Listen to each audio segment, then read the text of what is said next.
powerful group of men around Trump, known often as the PayPal Mafia, co-founders and members of PayPal, extend to apartheid South Africa. Its members, Elon Musk, co-founder of PayPal with Peter Thiel, along with David Sachs and Roelof Botha.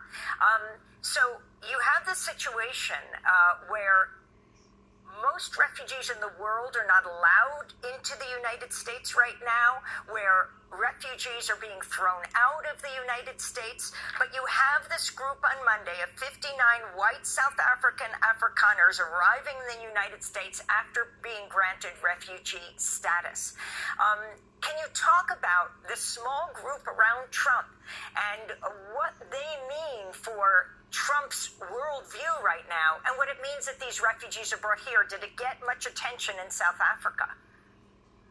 I shouldn't say refugees, but these white South African Afrikaners.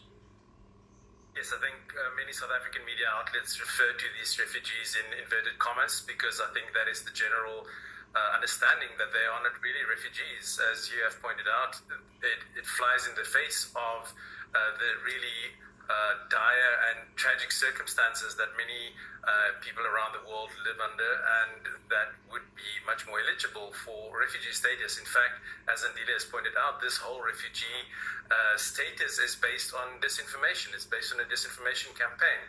And so some of it's hard, of course, to pinpoint exactly what happened first.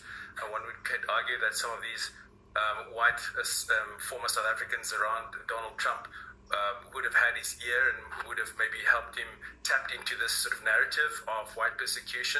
They also represent to him maybe white South Africans who have left the country and have sought their fortunes elsewhere. And but I think what is also important to recognize is that this has also been the result of a concerted effort by some Afrikaner lobby groups over many years to fan that idea that white South Africans, especially Afrikaners, are being persecuted. There have been a consistent campaign by the Afrikaner rights group AfriForum, who have been pushing that narrative for many years. They have lobbied Washington, they have met Republican officials, they've appeared on conservative media outlets like the Tucker Carlson show. They've extended their road shows to conservative think tanks and conferences in Europe like CPAC in Hungary.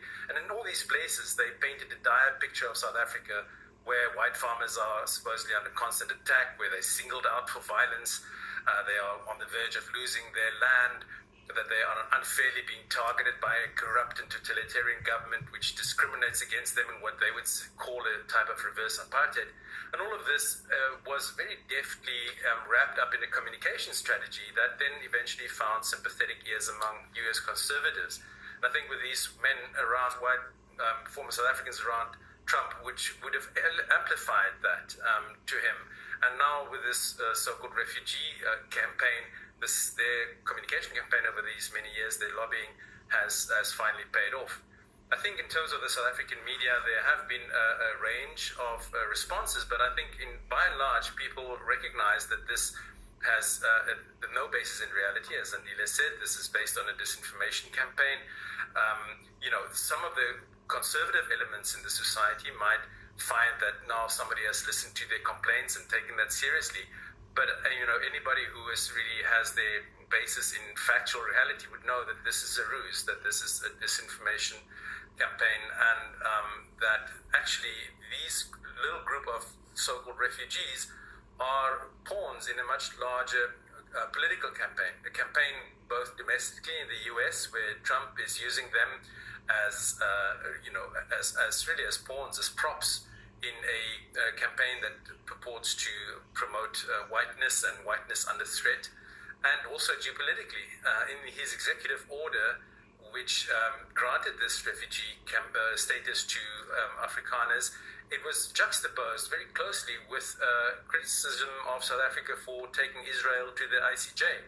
So this can clearly also be seen as a message to South Africa to punish them for their stance on Israel and Israel's war on Gaza and the US's involvement and support of that war. So I think one has to understand that this is, although this group of Afrikaners might be the tokens, might be the people propped up in front of the cameras in this media event, that they are actually pawns and props in a much larger domestic and political campaign for Trump, and also domestically in South Africa for a group of Afrikaners who actually do not have any intention to leave. AfriForum and these groups said that they do not want to leave. In other words, this is really a power play for them domestically as well, to force the South African government to take their complaints more seriously, to take their claims to privilege more seriously. So it is not really about that group of 49 or however refugees. And of course, the U.S. threw out the South African ambassador to the United States as well, as President Trump goes after universities that talk about structural and historical racism